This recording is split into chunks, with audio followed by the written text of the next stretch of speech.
एक समय एक शहर में समर नाम का व्यक्ति रहता था, जो अपने माँ बाप का इकलौता बेटा था। उनके परिवार में 3 ही लोग थे, उनकी माँ और उनके पिता। समर ने हाल में ही अपनी पढ़ाई पूरी की थी और वह कोई नौकरी ढूंढ रहा था, लेकिन बार बार कोशिश करने पर भी उसको कोई नौकरी नहीं मिल रही थी। एक दिन समर अपने माँ से कहता है, माँ, मैंने बहुत जगह कोशिश की है नौकरी के लिए, लेकिन मुझे नौकरी नहीं मिल रही है। क्या मुझे कभी नौकरी नहीं मिलेगी? माँ कहती है, भगवान पे भरोसा रखो, तुम्हें नौकरी जरूर मिलेगी। भगवान कभी किसी से बुरा नहीं करता, तुम बस सब्र रखो। समर अपनी माँ से कहता है, ठीक है माँ, देखता हूँ आगे क्या होता है। समर अपनी माँ की बात सुनकर फिर से नौकरी की तलाश करता है, लेकिन उसे कोई नौकरी नहीं मिलती और वो निराश हो जाता है। एक दिन अपने शहर के वह जंगल में घूमने चला गया। वह जंगल के चारों तरफ घूम रहा था, तभी उसे एक पेड़ के नीचे एक बक्सा दिखाई दिया। समर उस बक्से के पास गया और अपने चारों तरफ देखा, लेकिन वहाँ कोई नहीं था। अरे, बक्सा किसका है? यहाँ तो कोई भी नहीं है। चलो खोल कर देखता हूँ इसके अंदर क्या है। समर जैसे इस बक्सा खोलता है, उसके अंदर एक पन्ना था और एक छोटी सी छड़ी थी। समर उस कागज के पन्ने पर लिखा शब्दों को पढ़ने लगा, जिसमें लिखा था कि अगर आप खजाना पाना चाहते हो तो रामपुर के गांव की इस गुफा में जाकर अपने इस छड़ी को हाथ में लेकर बोल बम कहना पड़ेगा और वो खजाना तुमको मिल जाएगा। और अगर नहीं मिला तो तुम एक पापी आदमी हो और तुम वहीं पर मर जाओगे। समर ये पढ़कर बहुत ही डर गया। खजाना भी मिल गया और डर भी है कि कहीं मैं वहीं मर ना जाऊं। वह अपने घर गया और वह कागज और छड़ी अपनी माँ को दिखाई और कहने लगा, माँ, खजाना भी है और डर भी है, कहीं वहाँ कुछ अनहोनी ना हो जाए। माँ बोलती है, बेटा, मेरी तो उम्र वैसे भी खत्म होने वाली है, अगर मरना होगा तो मैं ही मर जाऊंगी। समर बोलता है, जाऊंगा तो मैं ही, चाहे जो हो देखा जाएगा। समर ये कहकर रामपुर की गांव की ओर निकल पड़ा। वह गांव में पहुंचा।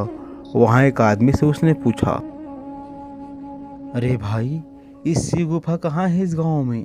मुझे वहां जाना है। शिव गुफा के नाम सुनते ही वो आदमी एकदम चौकन्ना हो गया और कहने लगा, ऐसा शिव गुफा में क्या है? इस गुफा में गया वो कभी वापस नहीं आया। अरे नहीं, मैं तो बस ऐसे ही पूछ रहा था, मैं तो भक्त हूँ शिव भगवान, बस उनका दर्शन करने जा रहा हूँ। अच्छा जाओ, गांव के उस पहाड़ के ऊपर वह गुफा है। समर पहाड़ की ओर जाने लगा। वो उस गुफा के सामने पहुंचा। वहाँ एक आदमी बैठा हुआ था। वो समर को देखते ही कहने लगा, तुम यहाँ खजाने के लिए आए हो ना? मैं भी यहाँ कब से इंतजार कर रहा हूँ। कोई तो उस खजाने को यहाँ से निकाले ताकि मैं पूरी अपनी जिंदगी आराम से जी सकूँ। अगर तुम्हें इतनी खजाने की जरूरत है तो तुम अंदर क्यों नहीं गए? कि मुझे डर लगता है कि कहीं मैं अंदर ही न मर जाऊं। तो ये डर तो सबको है, कहीं हम अंदर मर ना जाएं। तुम अंदर जाओ और मेरे लिए वो खजाना ढूंढो, मैं तुमको उसमें से आधा खजाना दे दूंगा। तुम पागल हो क्या? अंदर मैं जाऊंगा, मौत को जोखिम ही मैं उठाऊंगा और खजाना तुम ले जाओगे। देखो लड़के, खजाना तो मैं लूंगा ही लूंगा, तुम नहीं तो कोई और सही। यहाँ से मैं खजाने को किसी को ले जाने नहीं दूंगा।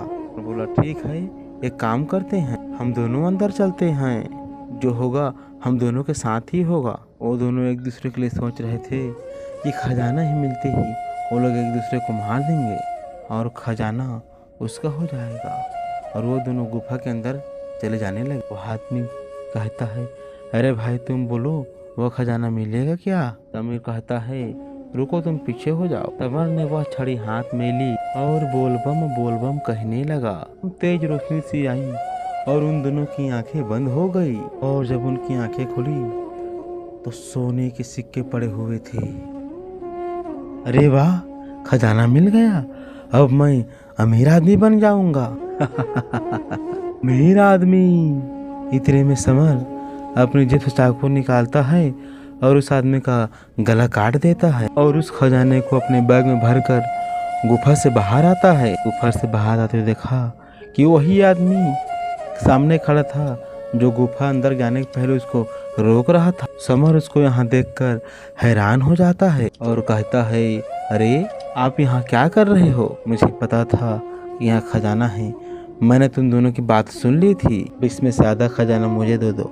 समर बोलता है, नहीं, यह मेरा खजाना है, इसके लिए मैंने अपनी जान जोखिम में डाली, मैं नहीं दूंगा। बाद में एक चाकू निकालता है और समर को मार देता है।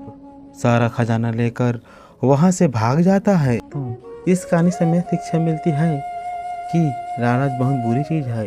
अगर समर उसको आधा खजाना दे देता तो भी उसकी जिंदगी बहुत ही अच्छे से बीत जाती। धन्यवाद।